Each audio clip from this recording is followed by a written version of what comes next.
Hello, special viewer. I'm trying out a new game today. I know it's been a while. Sorry. But I want to try out this new game. It's called Kerbal Space Program. I'm guessing you start a space program, you build rockets, launch them into space.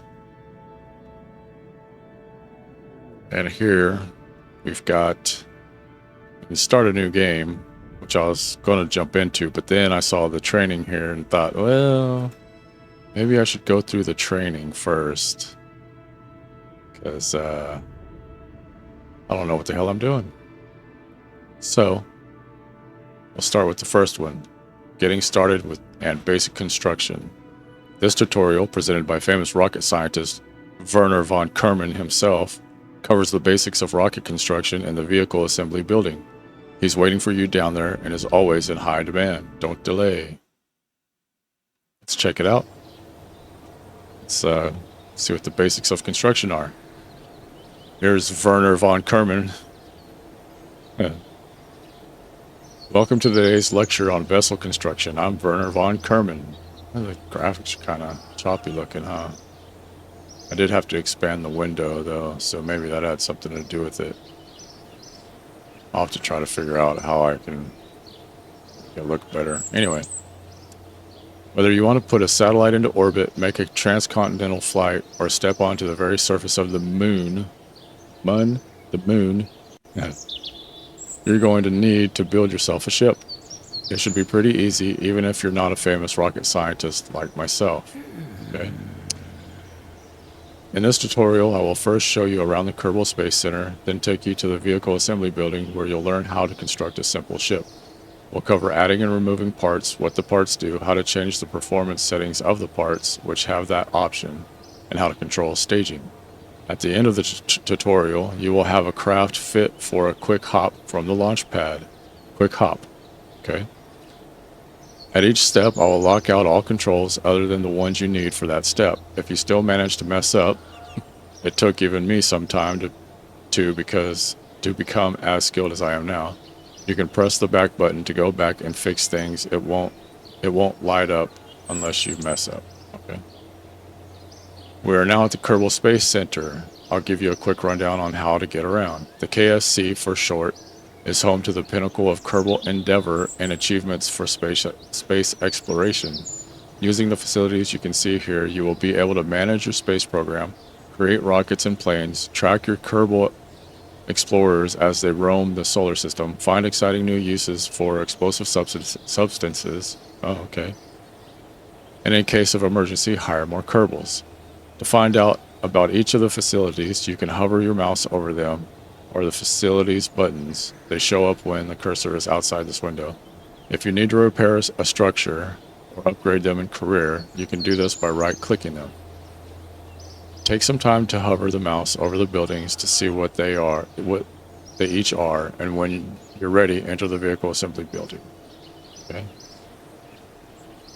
So we've got the research and development area. At the R&D facility, our team of scientists work hard to crunch the data received from mission experiments. Here, all research technologies can be viewed and new ones discovered. Here we got the astronaut complex. The astronaut complex contains the living and recreation spaces for all our crew members.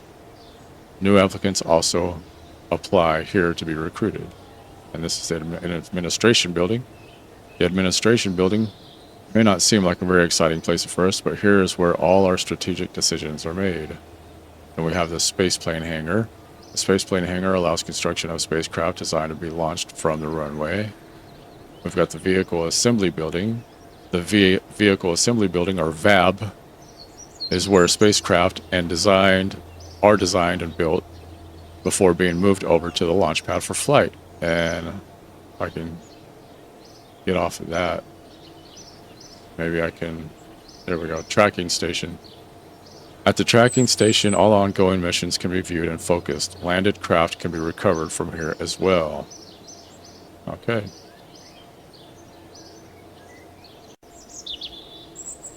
Fully upgraded. Fully upgraded. Okay. Flagpole. This is the official flag of the space program. Or we could change it. Okay. You make up your own flag or just change it? I don't know. Launch pad. The launch pad is where vessels built at the VAB are launched. We are reasonably confident it's at a safe enough distance from everything else. Okay, it's way off here in the distance, but I can't get to it because of this stupid screen. How do I get this screen off of here? How do I get the screen off?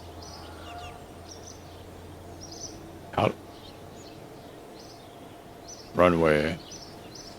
At the runway, spacecraft built in the spaceplane hangar have a long, flat surface to reach takeoff speed. Conceivably, such aircraft could even land back on it. Well, yeah, I would hope. So how do I get this? Okay, there's the pause menu where I can save the game or whatever. So what do I enter? Let's enter the vehicle assembly building. Okay. Very good. What you see in the middle of this screen is the construction area. This is where parts are placed and your craft is constructed. On the left side of the screen is the parts toolbox. It will show all the parts you have available in each of the different categories once there are any to pick. That is. Okay. If you want your craft to be controllable, you need a command module, and it's best to make it the first part you place. Okay. So I'll have to remember that. The first part you place should be the command module. Okay. This part will either contain some plucky Kerbal crew or an automated pilot mechanism. As we're just starting, there's only one choice. Go ahead and pick that command module from the Pods tab. Alright, go ahead and pick it. Tolerance 50 Gs. Oh my god, it's GES.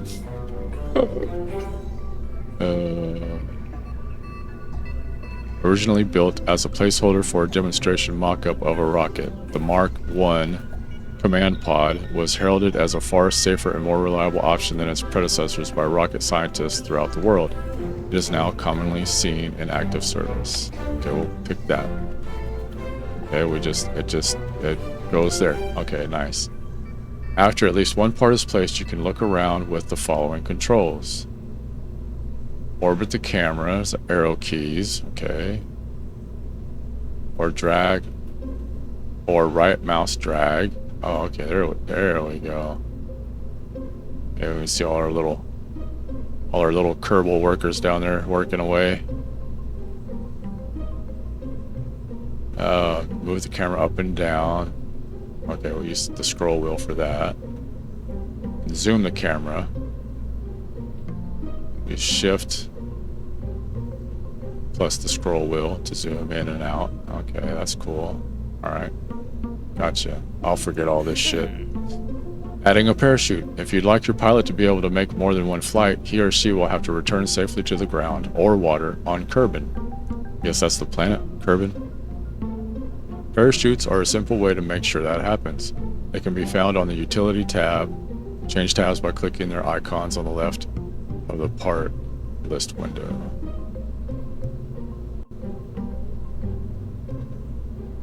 Okay. When you're choosing parts, you can view the details of available parts by hovering over them in the toolbox. When the info is visible, most parts have an additional information window, which can be opened with a right click. Note that the parachute states the effective diameter in each state and what the maximum safe speed for deployment is. Oh, okay. Go ahead and select the Mark 16 parachute by left-clicking on it. Then move it to the top of the command pod so that the green sphere at the bottom of the parachute lines up with the green sphere at the top of the pod. Click again to attach. Okay, engines, command and control. Where's our parachutes? Utility, pods. Oh. Where's the parachute? By left-clicking on it. Okay. So, where's the parachute? Coupling, aerodynamics, ground, thermal, electrical, communications, science, cargo, utility. Is it the utility? Hey, there we go. It's under utility. Holy shit. Could have said that. Oh, it is. It can be found in the utility tab. Oh.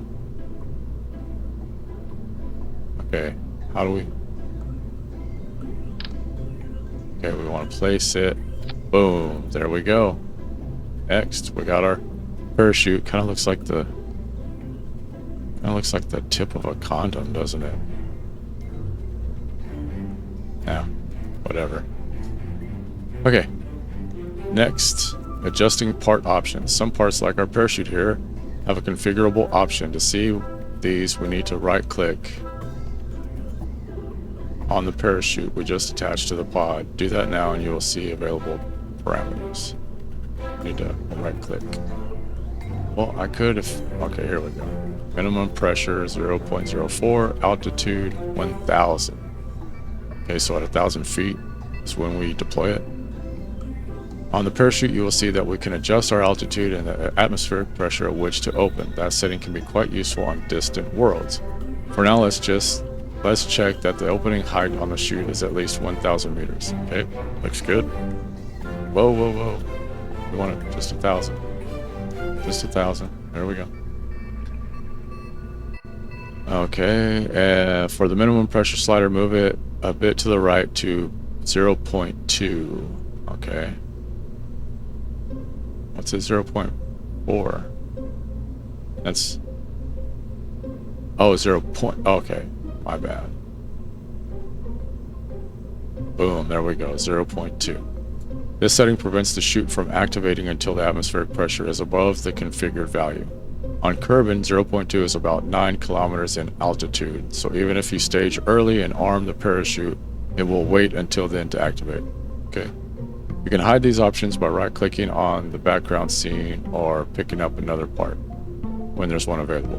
When you're happy with that, we can proceed. Okay, let's move on. Next up, we're going to need something to make us go. Click on the Engines tab on the left to show the available engines and solid rocket motors. Grab one and connect it to the bottom of the pod. You may need to zoom or move the camera to be able to do so. Okay. It'd be nice if I could get you off of my... Yeah, let's move you down here. Tanks, engines, here we go. Okay. Oh. Boom, that was easy. Look at that. Look at that. Got us a rocket. Liking it. Okay. Next. Oops, I forgot. You're just starting out. You're not a famous rocket scientist, and to make that craft survivable, as it stands now, you'd have to be better at rocket science than me. Ha! Impossible. Alright, jerk. The problem with that craft is that this solid rocket is too powerful for the payload, a single small pod and chute. It will either burn up on ascent from going too fast or burn up coming back down. Even if you survive that, the craft's mass will cause it to fall too fast for the parachute to operate properly, and you'd hit the surface before it could stop you. Okay? Good to know. Okay, I promise to teach you how to change that to make it work in a later tutorial, but for now, let's continue. Well, at least this way I get to tell you about removing parts. Pick up the back thumper and either drop it back over the parts toolbox or press delete. Okay.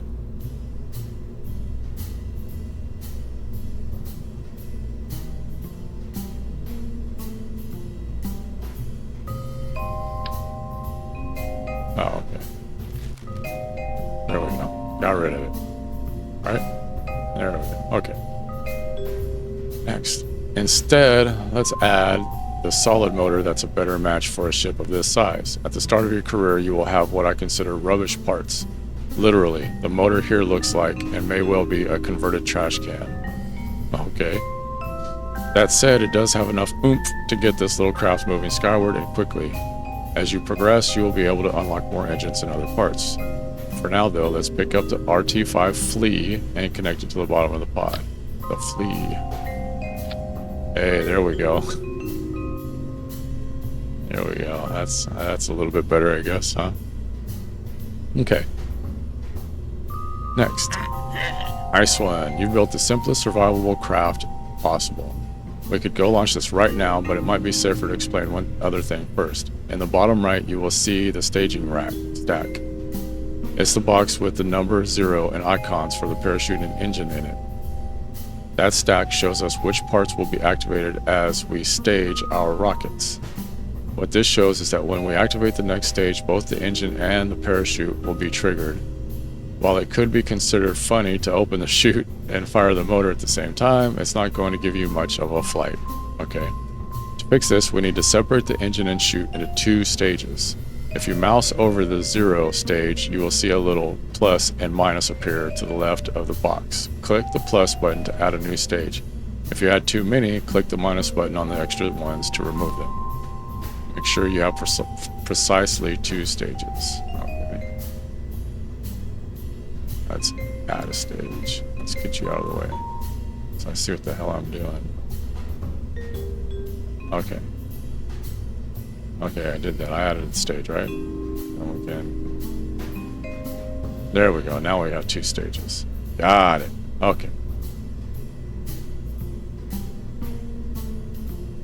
Yeah. We have 2 stages, right? Precisely 2 stages. Stage 1, stage 2. Got it. Oh, do we put the parachute in stage 1? Or no, we would want the parachute in stage 2, wouldn't we? We'd want the rocket in stage 1. I believe. Yeah. Excellent. It's important to note that the stages activate from the highest number and then count down. Got it. Okay. So our first stage will be stage 1, the engine, and our second one will be stage 0, the chute. Oops. Oops.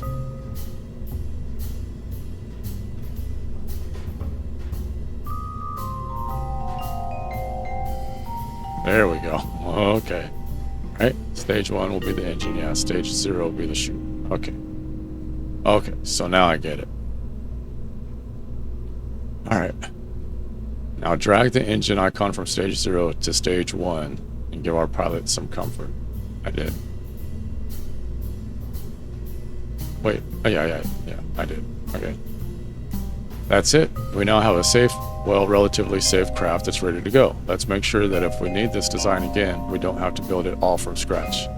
At the top of the screen, you will see the name for our craft. Untitled Spacecraft. Doesn't seem so majestic. Why don't you change that to be something more your style, and you can add a description if you'd like to. Yeah, I hope we get to name our own rocket. I mean, I named my rocket. Don't you name your rocket? When you use the load screens later, these names and descriptions help you to grab the right vessel. When you're happy with the name, click on the save icon in the upper right. Okay. We will call this one the... Shall we call it...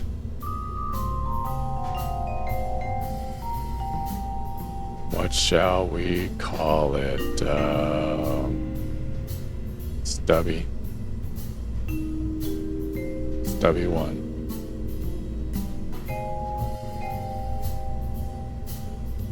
That is Stubby 1.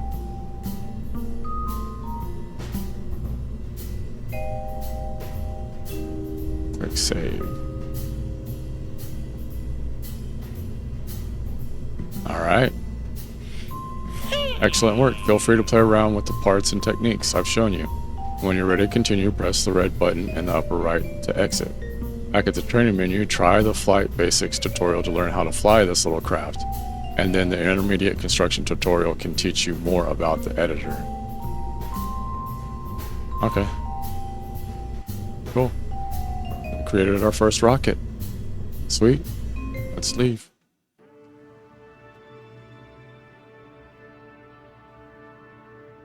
Now we need to learn basic flight. Learn the basics of flying a spacecraft in KSP, and this tutorial flight instructor Gene Kerman will take you through the essential flight controls and instruments required to launch a simple hopper that you built in Construction Basics. The Stubby 1. Whoa. Whoa, this looks complicated. Valentina Kerman is our pilot. Hello, Valentina. Welcome to the Kerbal Space Center. Facility, I'm Gene Kerman, and I will teach you the basics of piloting a spacecraft.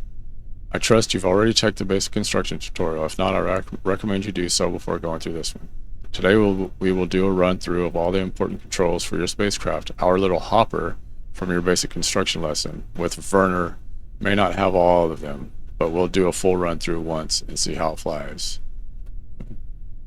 Flying a spacecraft is all about being in control of a generally very chaotic situation, and it looks chaotic. As a pilot, your main flight controls will affect the pitch, yaw, and roll of the ship.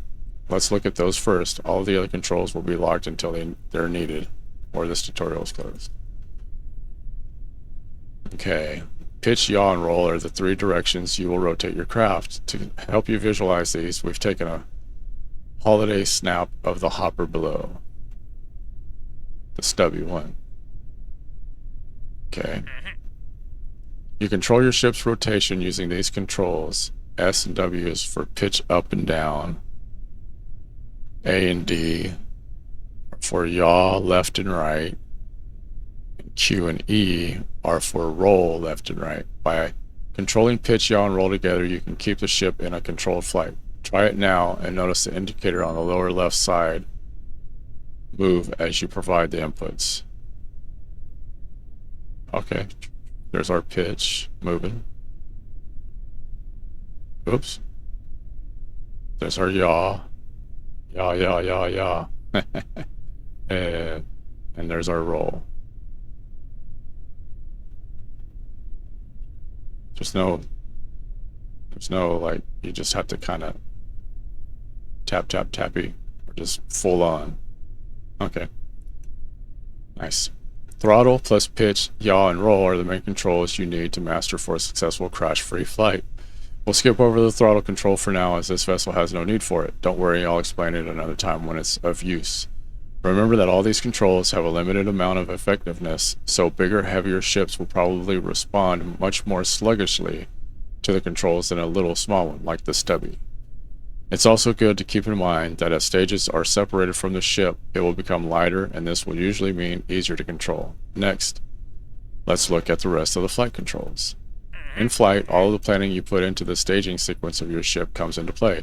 From launch to the final deployment of the descent parachutes, you can control the activation of several of the ship's parts by activating stages. The space bar launches and activates the next stage. Okay. Check out our little stubby on the launch pad. Our tiny little stubby. Notice the stage indicator in the lower left corner. It shows the currently active stage. Since we haven't launched yet, it's showing the first stage as active. Okay. Right there, our rocket stage. I have your staging controls locked for now, so the stage indicator is glowing purple. Okay, yeah, that right there. Our stage light. One more thing on staging. If the staging setup is causing strife or you change your mind about something, you can edit the stage sequence on the fly. Pun intended. No need to go back to the assembly facility. Okay, cool.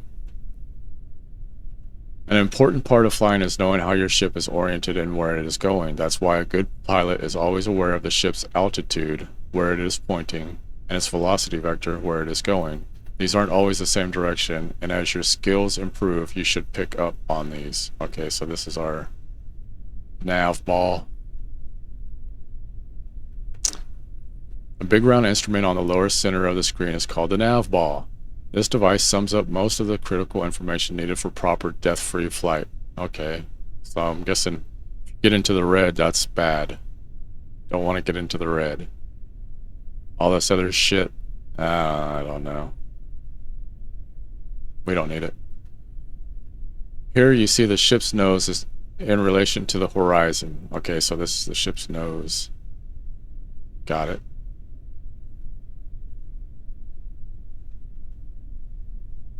When you're not pointing straight up, it's easily visible as a line between blue sky and the brown ground, as well as its heading, compass bearing, and speed. You also get several icons that indicate things like your current velocity vector, but we'll have a look at those later. In the top center part of the screen, you have your altimeter, vertical speed indicator, and atmosphere gauges. Alright, right here. That's our altimeter, I guess. That's our speed indicator. Yep, vert speed. The altimeter will show the distance to the planet's surface at sea level. This means the actual surface may be much closer, so watch out for the ground when landing. The vertical speed indicator shows how quickly your altitude is changing. When launching, it's considered best to keep this gauge pointed up. Okay. The atmosphere gauge indicates how deep the ship is in the planet's atmosphere. This helps you know if the ship is high enough for orbiting without losing speed to air resistance, or judge how effective wings and controls surfaces will be. Good lord, this is a lot to fucking remember. We're definitely going to crash some rockets.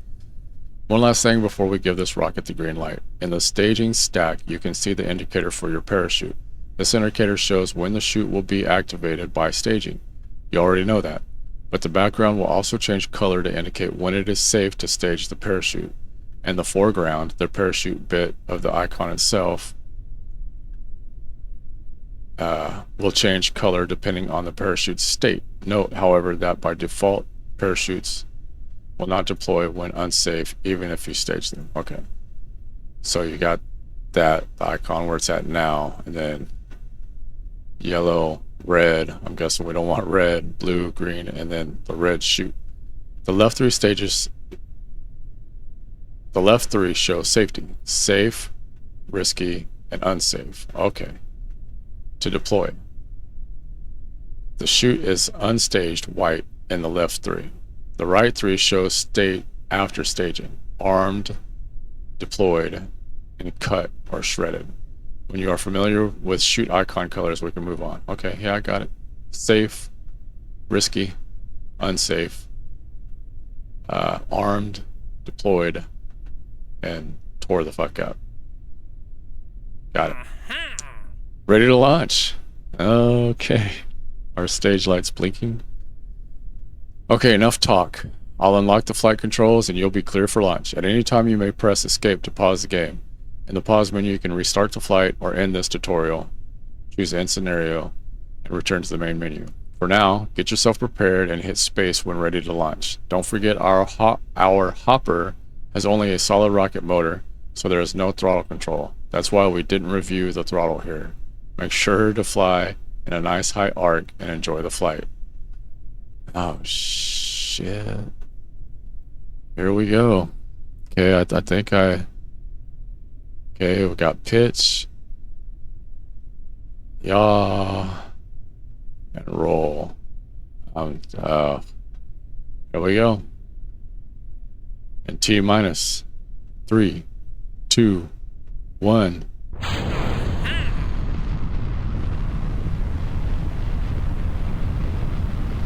Okay, not safe to hit our parachute yet.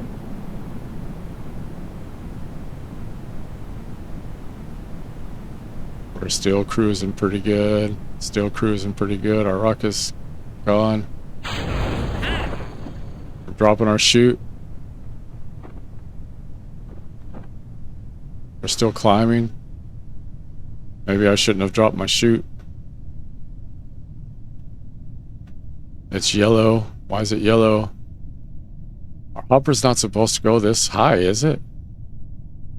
Why are we still going? Why are we still going? Oh, okay, we're falling now. We're falling now. Okay. We're falling. Do I deploy my chute? Okay, my chute deploys at 1,000 meters. That's right. That's right. Okay. So I think we're okay. Let's try to straighten it out. So we're not... Oh.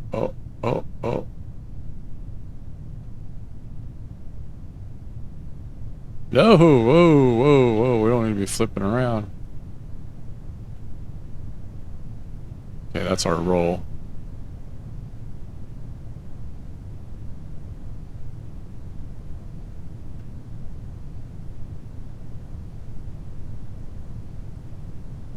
Whoa. Yeah, we don't want to land upside down.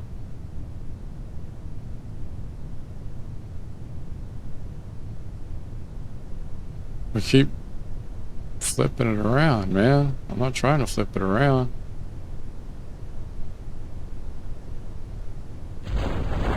Did the Oh, our parachute deployed. All right. Now we're right side up. Now we're good. Now we're just chill. Wait to touch down then, yeah. Now we sit back and enjoy the descent.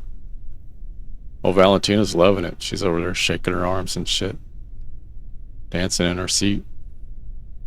I wasn't paying attention to her video while we were flipping around and all that shit. I should have paid attention to that. I would have liked to have seen the look on her face if she was worried. Good job, Valentina. Great job, team. Everybody. The stubby one. It's made in flight. I'm proud.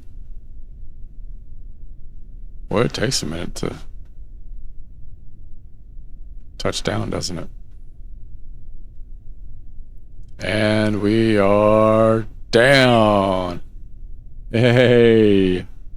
Well done, you survived your first quick flight. When you're landed or splashed on Kerbin and not in training, you can point the mouse just above the altimeter and click the recover button on the panel that slides down to ask to be picked up. Oh, okay. Toggle brakes, gear action, toggle light. Okay. Abort. Okay. I've also unlocked the crew hatch, so if you feel like going out for a walk or swim, you can click the EVA extra vehicular activity. I couldn't say that. Button that will pop up when you mouse over the portrait of the Kerbal you want to take for a walk. You can do it just for fun or to collect a surface sample. This concludes today's lessons. To exit training, you press escape to access the pause menu and choose end scenario to return to the main menu. I hope to see you again to learn more about suborbital flight, perhaps. Oh, there's Valentina climbing out. Alright, get back in the ship, Valentina. There we go. Alright. Let's end the scenario. Alright, so far we've learned the basics of constructing a rocket and then flying the rocket. We've got a lot more to go over. A lot more. We have to learn intermediate construction, suborbital flight, advanced construction, go for orbit, orbiting 101, science basics. God, that's probably going to be boring. To the moon, part 1. To the moon, part 2. From the moon. Docking. Asteroid redirect mission, part 1. Asteroid redirect mission, part 2. So we're going to have to go to space and redirect asteroids. I feel like I'm going to be doing good just to fucking get off the ground. This game's going to be fun. I think I'll try to learn as much as I can off video, and so in the next video we can just jump right into building our first rocket and seeing how that goes. But I'm liking it. I think this is going to be a fun game. Until next time, later.